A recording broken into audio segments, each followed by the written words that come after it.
Hey everyone, welcome back to another episode of Dead Rabbit Radio Classics, where we take a look at a classic episode of Dead Rabbit Radio with a little bit of background information, a little bit of director's commentary at the end. This episode, I really enjoyed. I didn't remember making it. When I was listening to it back, all of these stories felt new to me. Which is rare. A lot of times when I listen to these old episodes, I go, I kind of remember where this is going. It actually kind of, I kind of lose interest in it because I already know how it's going to end. And I know pretty much how it's laid out. But this episode 230, I think in a lot of ways is the backbone of Dead Rabbit Radio. And it's what's allowed us to be on the air for 5 years. It's so crazy to think about that. For 5 years at this point. So let's go ahead and listen to episode 230, The Babysitter Murder. The movie Eternal Sunshine of the Spotless Mind features a man who tries to have his memory erased via a sci-fi contraption, but you can actually do it at home. And then we take a look at an urban legend that is spread around all over the world. But the origins of it are frighteningly real. Today on Dead Rabbit Radio.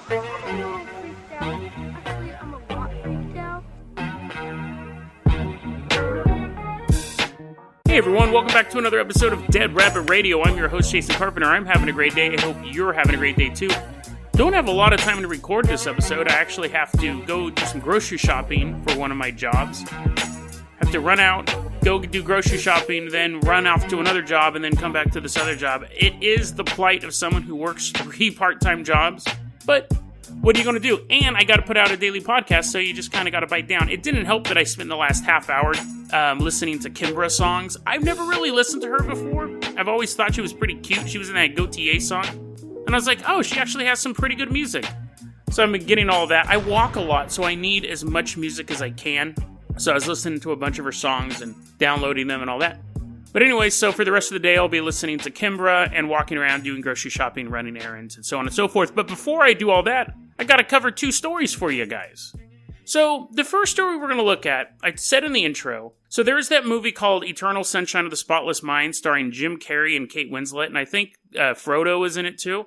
But I didn't like that movie. I wasn't a huge fan of it. I heard a lot of hype about it. It was really, I think you could almost that movie was proto-hipster movie. I think it kind of preceded the hipster movement. But I ended up watching it, and I shut it off halfway through. I just wasn't that entertained by it. And I appreciate Jim Carrey's early stuff. And has he done anything? I'll see him in the Sonic movie. I'll watch that. I mean, he's a little weird in real life, but his movies are decent. Good to decent movies. He hasn't made anything really terrible. I never saw Number 23. I actually should watch that, because that really is kind of the conspiracy type movie, and it's kind of what the show's about. But maybe I'll give it a shot. Anyways, so it had Jim Carrey and Kate Winslet, who's super hot, and then Frodo Baggins was in it. He was looking for the ring, and he didn't find it in that movie, but he found it in another movie. So the concept is this guy has a horrible breakup with a girl, and there's this device that allows your memory. I think there's a musical number in it. Maybe I'm getting it confused. There was some other hot chick in it. Who's Mary Jane from Spider-Man? She was also a cheerleader in Bring It On. My depth of movie knowledge is what the actors have been in before. So I'm like, oh, it's the movie starring The Mask and Rose from Titanic. They meet Frodo and Mary Jane Watson, and they go on this crazy adventure and get their minds erased. This machine allows you to erase your mind. One of the the only interesting thing about the movie is that, would you want to have memories erased? Would you want bad memories to be erased? You know, one of the weird things, I know I'm digressing here, but one of the weird things about dying and going to heaven, I've always felt, is that you're supposed to go to heaven and you're at total peace and joy, but part of what's informed me, part of what's created me as a human is my bad memories, is the sorrow I've gone through, and I feel like that is baked into the cake that is Jason Carpenter. So, can you take out the bad memories and still be the same person? Or would you want to take out the bad memories knowing that you wouldn't even remember the good stuff? But as much as that is a sci-fi / philosophical argument, you can actually do it at home. Here's a disclaimer. Don't do this. Don't do this. But it's possible. But don't do it, because it's actually quite dangerous. I came across this article recently, and what it is this man in China posted on the net So right there, it's super vague. We don't have a lot of resources, but other scientists, other doctors have chimed in on this. A man on the internet in China said his mom was really constipated for like 2 weeks, couldn't go to the bathroom at all.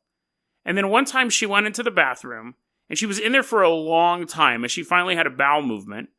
And when she came out of the bathroom, she didn't remember the past 10 years of her life. They couldn't figure out what was going on. She had no idea what happened the past 10 years of her life. She's like, hey, you want to go to the World Trade Center? They're like, Mom, sit down. We have something to tell you. Actually, that would have been farther back than 10 years. But anyways, the family had to sit her down and tell her, like, what's going on? And she's like, no, I got all this money invested in Enron. We're rich. We're millionaires. And they're like, Mom, we think we need to go to the doctor. So they took her to the doctor. And what happened was the doctor diagnosed her with amnesia, but it only lasted for 8 hours. So for 8 hours, she couldn't remember the past 10 years of her life. Now, this was reported in the media, and the news article in China, there's two versions of this article. One is from the China Times, and we'll get to that in a second. And then one is in this website called The Week of Buzz, which seemed really clickbaity. So I had to go to the China Times to find out if it was actually published or true or anything like that.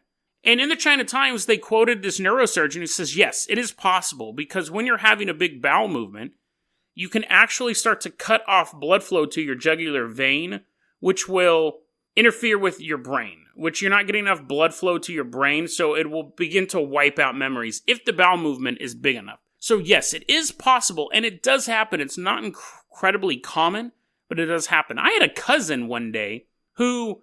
One day her husband came home and she was laying on the floor and she thought she was still in high school. She didn't remember anything. And they never could, and after about a year or two, she regained her memories, but she ended up going to the doctor, and the doctor's like, we don't know what it is, but she appears to have lost her memory. Now, there were people in the family who thought she was faking it. I actually ran into her shortly after this happened, and I remember looking at her, and she looked different.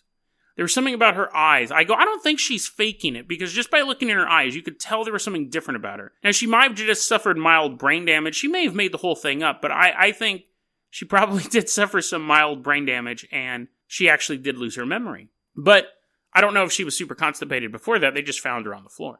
So let's go to the China. So it is a legit thing. It actually can happen to people. But now, this next segment you might think is a little culturally insensitive, but the next story we're going to cover is quite grim, so I figured let's pack as many as funny moments into this next couple minutes, because what we're going to get into is pretty dark.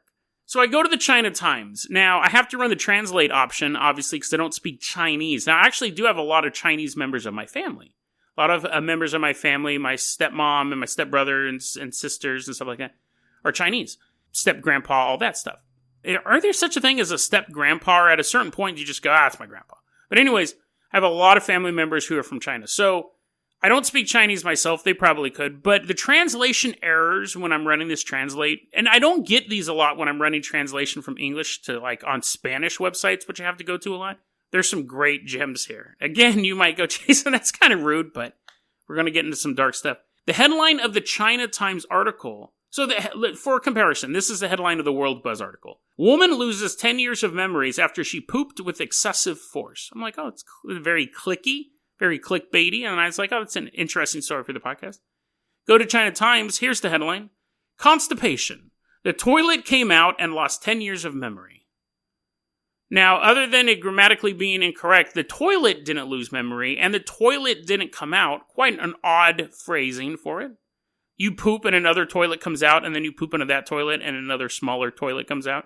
It's I forgot what that name was. We covered it on our past episode, but when people keep looking into mirrors, they see multiple versions of themselves. It's that, but just toilets coming out of your butthole. And then they had these other great headlines here. Paper folding 103 times? As big as the universe. What? What does that even mean? He hasn't cut his hair for 50 years. He took his headgear like a giant clam. Oh man, that guy's such a good dude. He took it like a giant clam. I'm assuming... Now, I clicked on that one, because I was like, what does that even mean? And apparently he hadn't cut his hair in 50 years, and they just cut it, and apparently looked like a giant clam. It didn't. It just looked like a giant pile of hair on the ground. But this headline I actually had to click on, because I was like, what in the world? I understand the paper folding thing. It's probably saying you can't fold a piece of paper 103 times. I've heard that before, but you can't fold a piece of paper in half so many times, whatever. But this next headline I had to click on, do some research on. Under the flashlight, the white light is actually suffering from this disease. Like, what could that even possibly mean? So I guess this article is a mother, took a photo of her son, and when the white light flashed, his eyes looked really weird under the flash. And he actually suffered from some sort of eye cancer, and they caught it very early and were able to treat it. But, yeah. So that's what that headline means. Under the flashlight, the white light is actually suffering from this disease. Again, the white light's not suffering from anything. The toilet is not losing 10 years of memory. And the toilet doesn't come out of anything. It's there. It's in place. So thank you, China Times, and thank you, Google Translate, for these great headlines. And again, I don't recommend giving yourself constipation so you interfere with the blood flow to your brain. I highly don't recommend that, because you could probably just give yourself a stroke. But it's still just an odd thing how balanced our bodies are and how easily it is to interfere with them. This is obviously a temporary thing. Even if you did have a bad breakup within the past 10 years, you'll only buy yourself about 8 hours of solace. But then you're like, now I just have to make myself constipated all the time. Yeah, don't do that.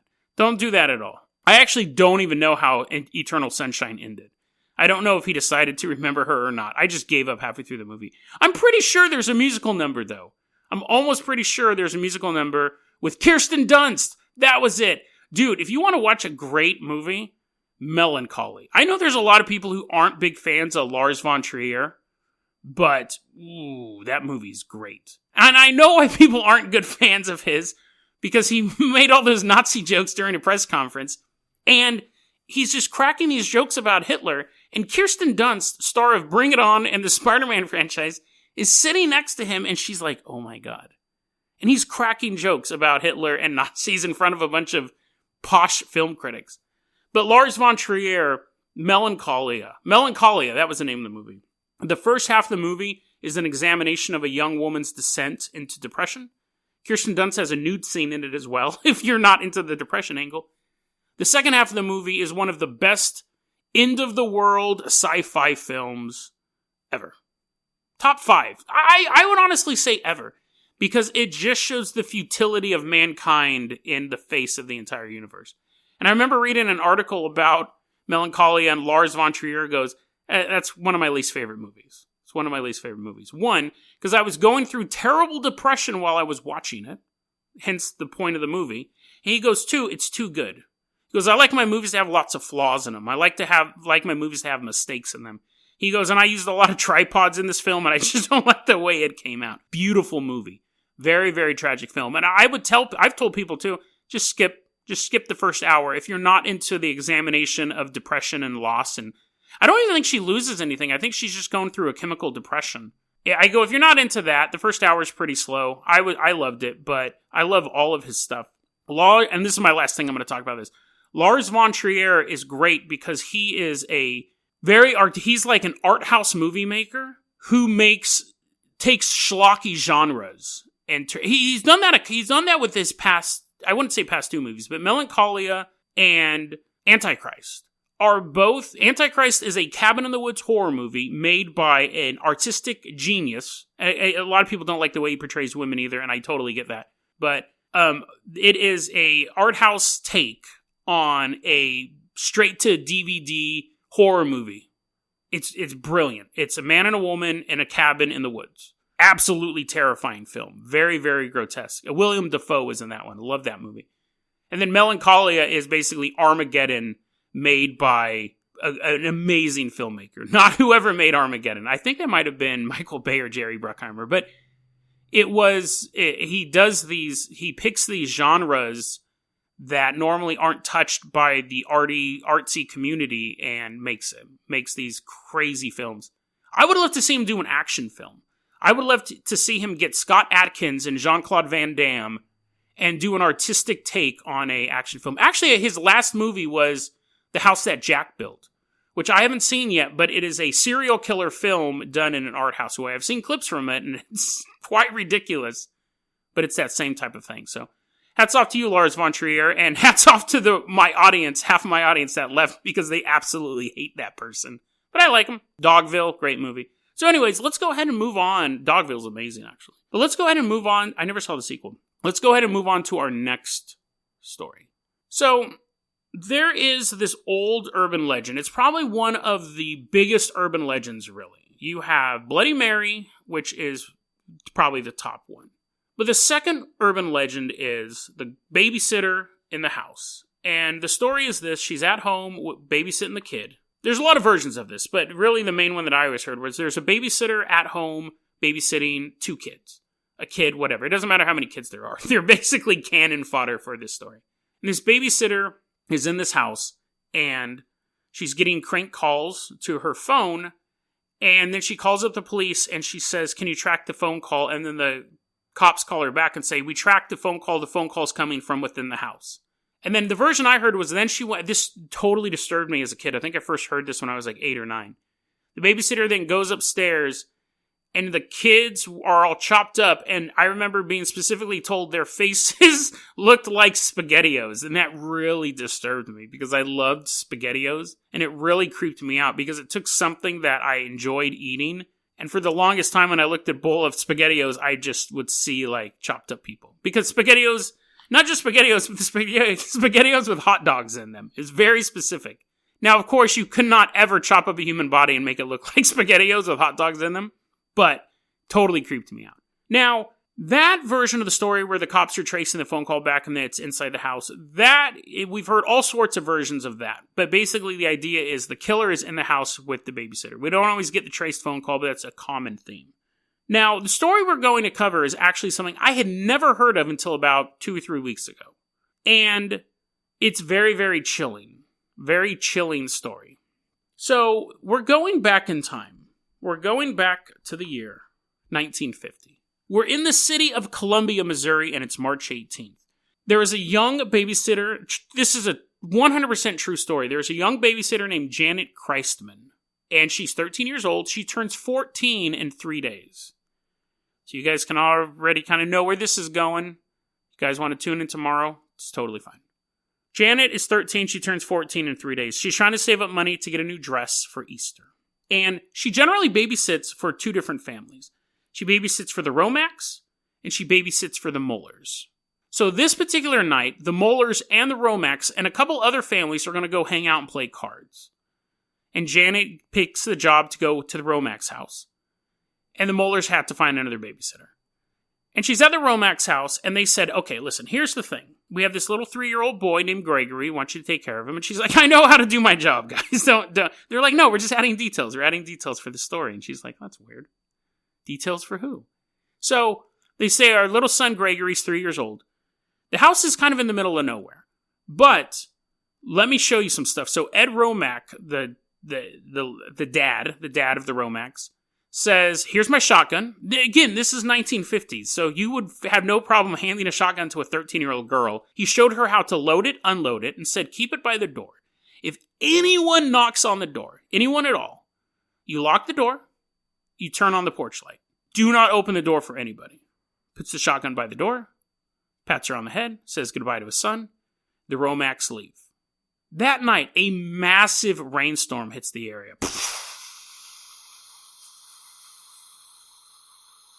Mid 20 degrees. So it's just ice and sleet everywhere. And Janet is just sitting at home doing her babysitting thing.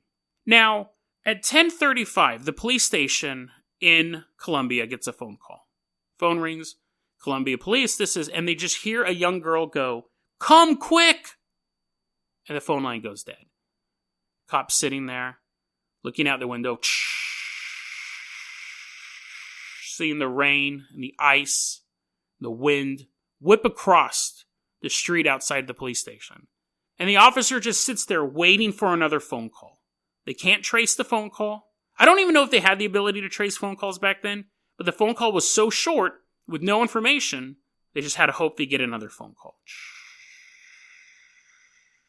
Now, while the Romacks and the Mullers are out having this big party, Anne Romack, the wife, calls home to see how everything's going. But it's really early in the morning. It's like around midnight. She calls home, no answer. So she goes, babysitter must be asleep. Gregory's probably asleep. Probably no big deal. At 1:35, The Romacks pull up to their house. Rain still just pouring down. And they see in their headlights as their car's pulling up, they see that the porch light is on. They don't really think anything of it. Maybe she turned it on because she was scared because it was dark and it was stormy. Maybe not. But when Ed walks up to the house and he goes to unlock the door is unlocked. And right when they walk into the house, they see the body of Janet on the ground. The carpet is soaked with her blood. They see, just in the brief time that they're looking before they start totally freaking out, she's obviously dead. She suffered some major head wounds, and she's been stabbed multiple times. Anne sees that, and she freaks out, and then immediately runs upstairs to check on her son, totally safe, asleep. Not even aware of what was going on downstairs. Ed then goes to call the police, and the phone is off the hook. Picks the phone up, dials the police. We need someone out here right away. Massive police presence shows up. They all show up. You just can't believe that this would happen anywhere, but it's happening in their town. The police show up. Now, part of the problem is that their house is kind of in the middle of nowhere. It's almost on the border of two different police jurisdictions. And so the Columbia police get involved, and the police in the neighboring area get involved, and they start vying for control over who gets to control this crime scene, who's in charge of this murder. You have a bunch of cops walking around. You have conflicting orders between the police.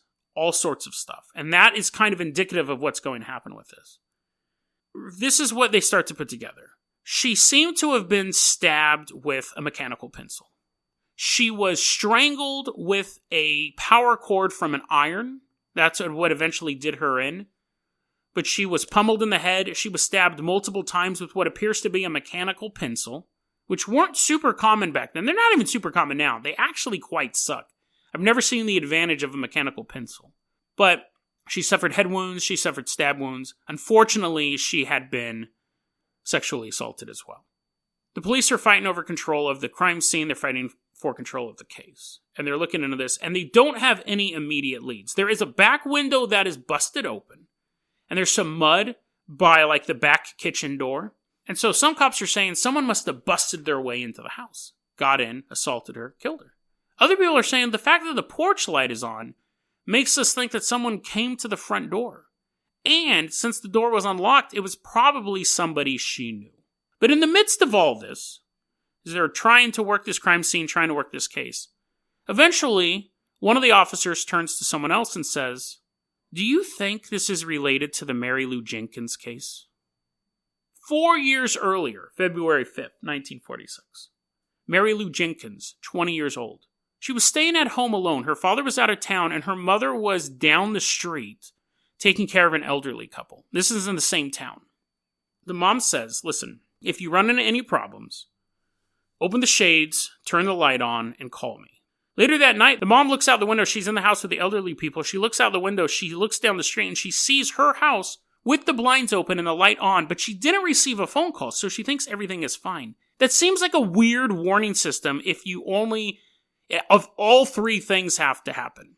Blinds have to be open, lights on, and a phone call. Like, you figure just 2 of the 3 would work, but she doesn't think anything's wrong. When she goes home later that night, she sees that her daughter was raped and strangled with an extension cord. There was a guy who, around the same time, murdered his own wife. And during a rather brutal police interrogation, he confessed to the rape and murder of Mary Lou Jenkins. So he was executed for that. He was executed for the murder of his wife, and on the date of his execution, he says, "Listen, I murdered my wife, but I didn't murder Mary Lou Jenkins," and no one believes him. Because he's a murderer, and he's about to die, so, it's not like he has the best credibility ever. But there were issues in this town. There were creepers. Now, she was killed in 1946, but there was kind of this underlying current of odd activity in this town. Now, 3 years after Mary Lou Jenkins' murder, there was a spate of peeping Tom activity in the town. Now, that makes me think, the fact that the mom was so paranoid saying, if anything went wrong, do these things, it makes me think that people were already a little on edge. Maybe it hadn't bubbled to the surface. Maybe people weren't aware of it. But in 1949, they had a bunch of peeping Tom activity that actually escalated into rape. A few days before Halloween in 1949, a 16-year-old girl was raped by a man wearing a white mask. Almost a month later, on November 29th, there was an attempted rape. And then the next day, a man in a white mask finds a couple in a car, robs the man, rapes the girl.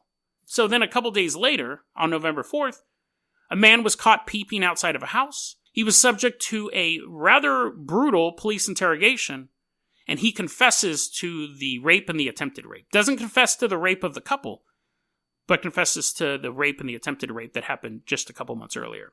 So the police in this town were kind of known for using extrajudicial interrogation methods. They weren't doing stuff by the book, and that would come to bite them in the butt in the end. So at this point, they have solved all these other crimes, they believe. The police believe that they know who's done these other crimes. So in 1950, though, they're looking at the body of Janet on the autopsy table. It appears she's been stabbed with a mechanical pencil several times. And so then the police are discussing it, and they go, do you know anyone who uses a mechanical pencil? And the answer is yes. Yes, I do know of someone who's using a mechanical pencil. And not only do I know someone who often uses a mechanical pencil, they know Janet. In fact, Janet is one of their babysitters. Robert Mueller, which is a bizarre name that this hasn't popped up more often because Robert Mueller is now such a famous name, but Robert Mueller was a tailor in town, a very, very successful man. He was always known to carry a mechanical pencil. Now, that's not enough to make you a suspect, but he was also known to have lewd conversations about young girls. Anne Romack said that Robert Mueller was the type of guy who used his hands, not his words, when dealing with women. Very, very gropey type of guy. Ed Romack said, not only had he made lewd comments about young women, he would make comments about wanting to take a young girl's virginity, and he would make comments about how curvy Janet was becoming.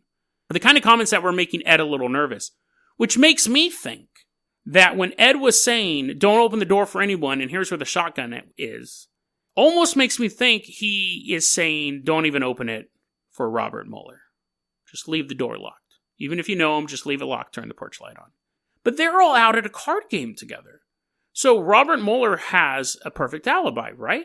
As the cops started looking into him and started questioning, once he became the focus of this investigation, they interview the people at the party. And the people at the party say, yes, Robert Mueller was at the party for us, except for a few hours. And the cops are like, what? And they're like, yeah, he was gone for a few hours. He said he had a doctor's appointment or something. And they're like, really? Late at night? And they're like, yeah. During a rainstorm, he had a doctor's appointment? And they're like, yeah, we didn't really think anything of it now. But now that you're mentioning him, it is a little suspicious, isn't it? And the cops are like, yes, you could have told us that weeks ago. So they contacted Robert Mueller's doctor, and the doctor goes, I never saw him that night. He never stopped by. Now, his alibi starts falling apart. But not only that, the police are putting together that this guy's fairly creepy, and at one point, he's talking to Ed, and he goes, I don't know who killed Janet, but I know how I would have done it. I would have just walked up to the front door and said, hey, Ed sent me here to pick up some poker chips, and she would have let me right inside. And Ed's like, what the hell are you talking about? So there actually was an interrogation, but again, not by the book. They took him out of the city jurisdiction. They take Robert Mueller to this abandoned barn out of police jurisdiction and interview him for hours. Doesn't break at all. He offers to take a polygraph. He takes a polygraph. He passes the polygraph. So at that point, the cops are like, well, he didn't do it. Now, we know now that polygraph technology isn't 100%. They're like, hey, man, he passed the polygraph and he didn't break during our basic torture session, so he's most likely innocent. But a judge disagreed and said, you know what, I don't agree with that decision, police. I'm going to convene a grand jury. We're going to look at all the evidence, and we're going to see if we can indict this guy. Goes to a grand jury. But when all the police evidence is presented to the grand jury, they say, too much problem with these different police forces trying to investigate this. We have all this different stuff because one police force straight up says it was a stranger who broke in the back window. And then you have this other police force saying, no, it's someone she knew. So despite all of the weirdness with his alibi and his statements and his creepy behavior, he's never prosecuted. He ends up leaving, dies at the age of 83 in Arizona. The Romacks and the Muellers go about their business. Janet had a little sister who ended up going off into college and just kind of moving on with her life. The parents, obviously, when I say moving on with their life, obviously they mourned the loss of their daughter and sister. But things just kind of faded away. To this day, no one has ever been successfully prosecuted in any way for the death of Janet Christman. Just a 13-year-old girl, 3 days shy of her 14th birthday, raped and murdered on a cold, rainy Missouri night. It doesn't have all of the extra creepy details that the urban legend has. But the idea of a lone babysitter, a young woman trapped in a house, being confronted with the ultimate evil, is creepy enough. Whoever did this got away with it. Whoever did this most likely was responsible for the other crimes. And because of the way the police were interacting with these suspects in the past, people were confessing most likely to crimes they did not commit. The guy who was convicted of Mary Lou Jenkins was a murderer. The guy who was peeping outside the window was a peeping Tom. But was he a rapist? Were all of these crimes connected? Nobody knows. And I don't really know if anyone really cares. You think this story would still be floating around out there as one of the big unsolved cases. But it's not. It's been swept away into a sea of unsolved mysteries. What really happened that cold, rainy night? Was she confronted by a man she knew who had always lusted after her, who had a friendly demeanor and walked through the front door before committing the ultimate evil?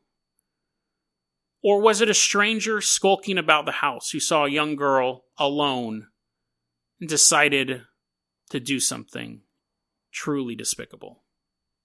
Either way, that person went on with their lives. Someone truly evil continued to live, function, and walk among the rest of the world. And that is scarier than any urban legend. DeadRabbitRadio@gmail.com is going to be our email address. You can also hit us up at Facebook.com/DeadRabbitRadio. Twitter is @JasonOCarpenter. Dead Rabbit Radio is the daily paranormal conspiracy and true crime podcast. You don't have to listen to it every day, but I'm glad you listened to it today. Have a great one, guys.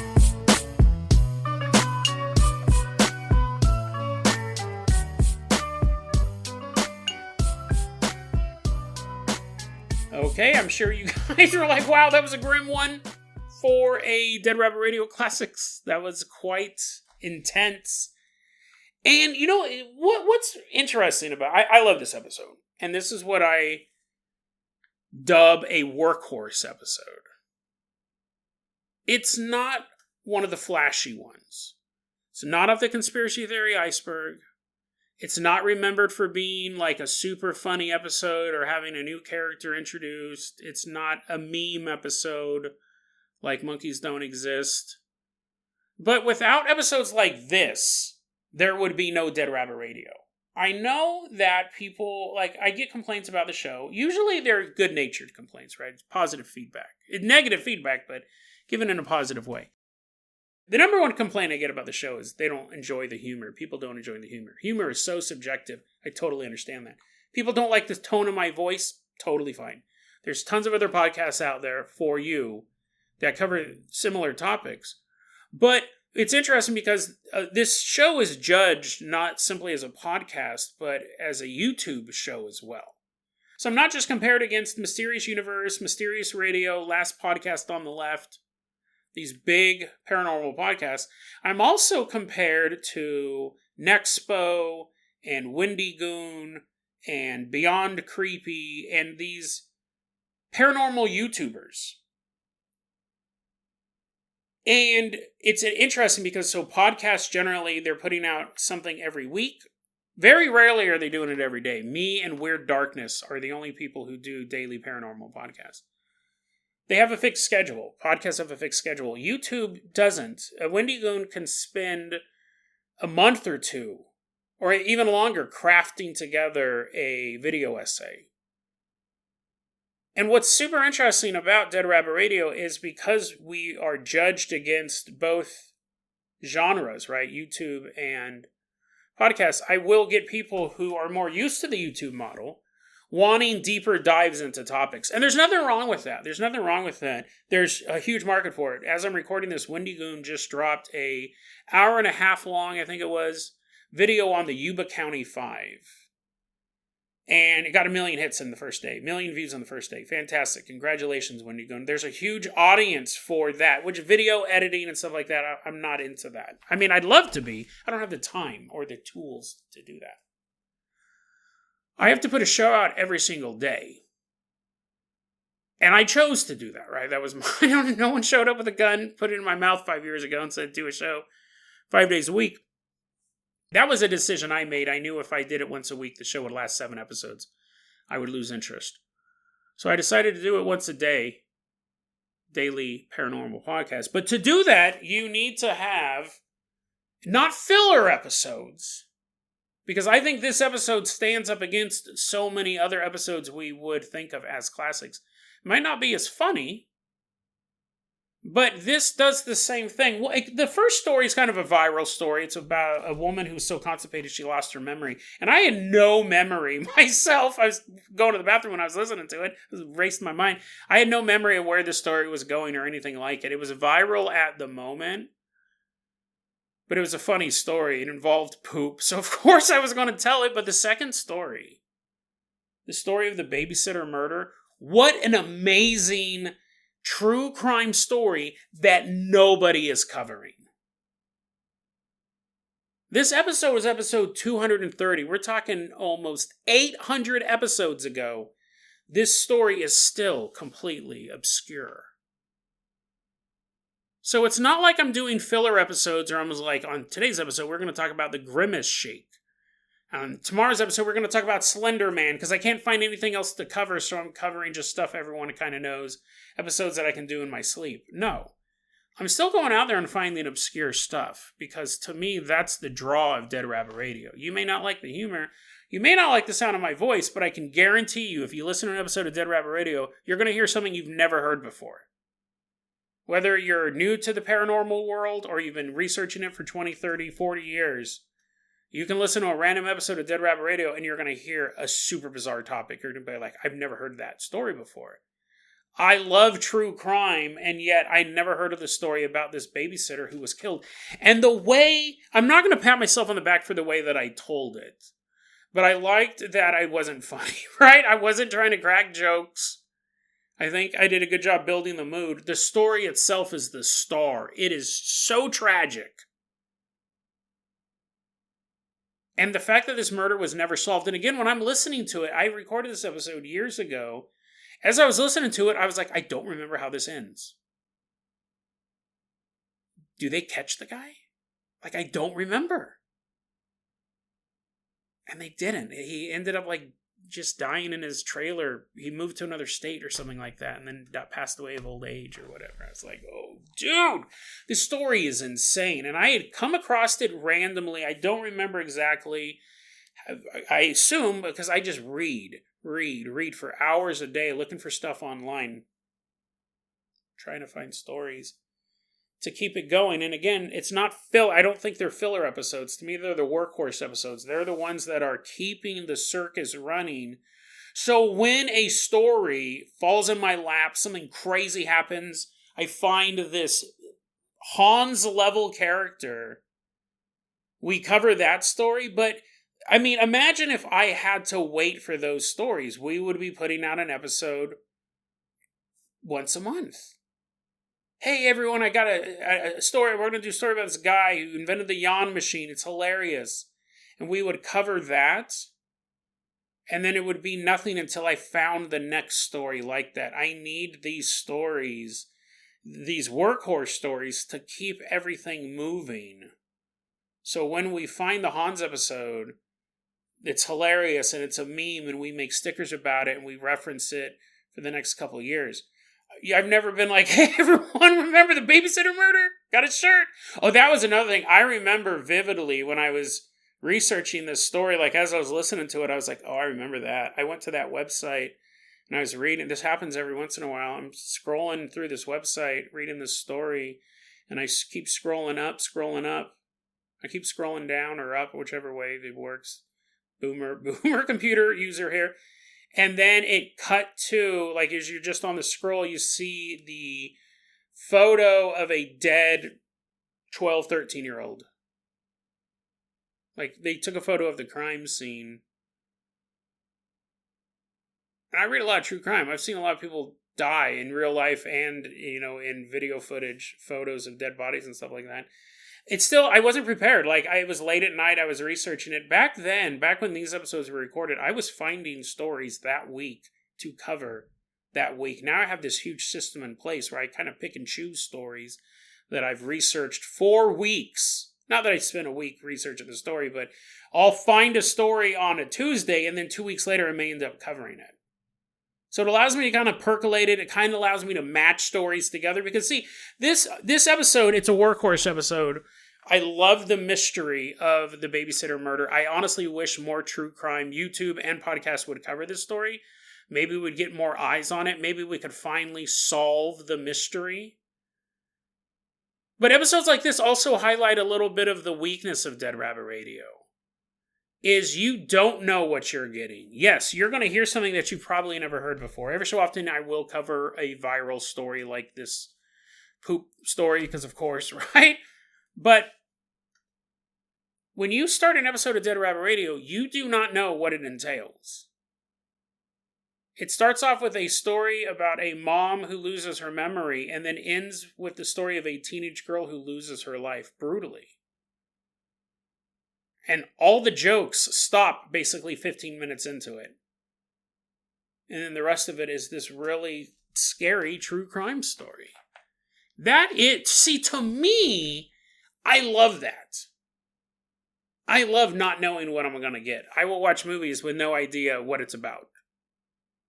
I watch a lot of movies. I shut a lot of movies off, right? I'll watch it 20 minutes ago. No, I'm not into this. I'll shut it off.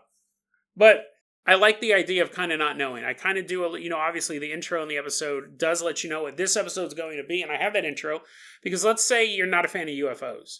And I do a story and it's like, first off, we're going to take a look at a true crime story about a teenager who was brutally beaten to death. And then get ready to have fun on this UFO. We're headed to Venus. You can listen to that and go, nah, I'm not into those stories. That's why sometimes the intro will be a little mysterious, but still kind of give you an idea of what the genre is. What would you do if you woke up in the middle of the night and saw a stranger at the foot of your bed? And then strap on your rocket boots, we're headed to outer space. But this time we're not going to see E.T. We're going to see something far more sinister. And so you could go, okay, the first story might be true crime, might be paranormal, but it's going to be spooky. And then the second one sounds like it's some evil entity. That sounds interesting. Your brain can process that information while that intro music is going. Now, listen, there's a lot of you out there that's just like me. I'm going to listen to the episode no matter what. Like when I'm listening to a podcast that I really, really enjoy, I'll listen to the whole thing because part of it is me listening to it and part of it is me listening to it while I'm doing something else. But sometimes people, they're just like, I'm not into the space stuff. Maybe I'll listen to the first story. Those are little things that I try not to overthink. But when I'm building an episode, I do it sometimes, but I try to avoid it. A lot of times it happens on accident. I'll try to mix up the stories. So each episode may have a ghost story and a UFO story, or a cryptid and a ghost story, or a UFO story or a true crime story. I very rarely will go 2 UFO stories. Because that way there's kind of something for everyone. Right, even if you're not a huge fan of UFOs. And I try to find the most interesting stuff. If you're listening to it on Dead Rabbit Radio, it's not just, I saw a light flying through the sky.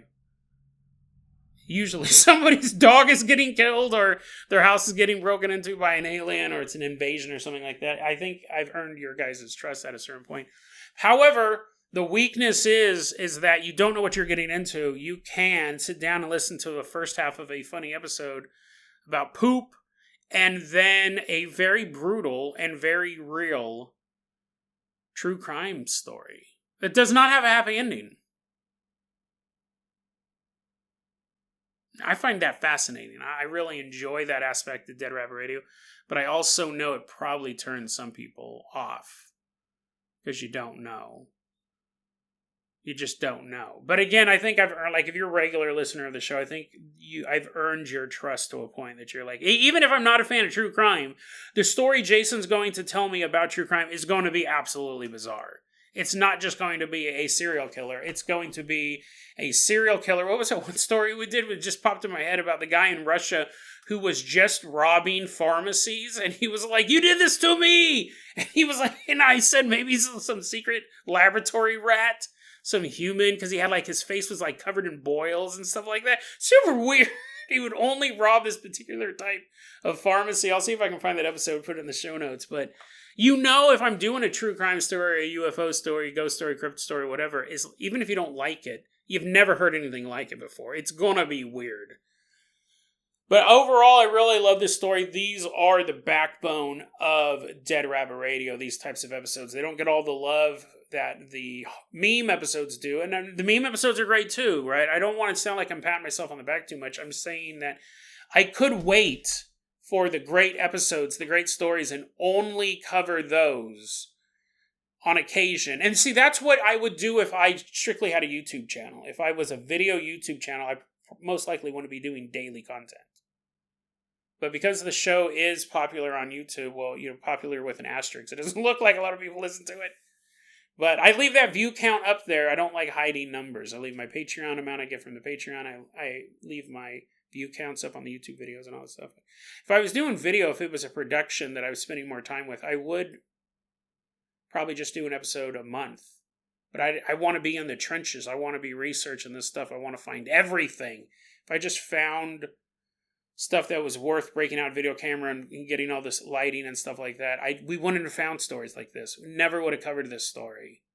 These stories truly are the backbone of Dead Rabbit Radio, and what a sad story. Again, I was sitting there and I was like, dude, I do not remember how this story ends. I hope that guy gets arrested. I hope that creep gets what he deserves, and he didn't. And the girl's murderer has never been found. Absolutely fascinating episode. I love it. To me, it is kind of the backbone of the entire show. So I hope you guys enjoyed it. I know it's dark. It's hard to be like, hey, hope you guys enjoyed that. But definitely very fascinating story. We will be back. I don't know what order these episodes are going to run in. I'll either say we'll be back with another episode of Dead Rabbit Radio Classics tomorrow, or maybe not. Just check your YouTube subscriptions or your podcast feed. That will have the answers. Have a great one, guys.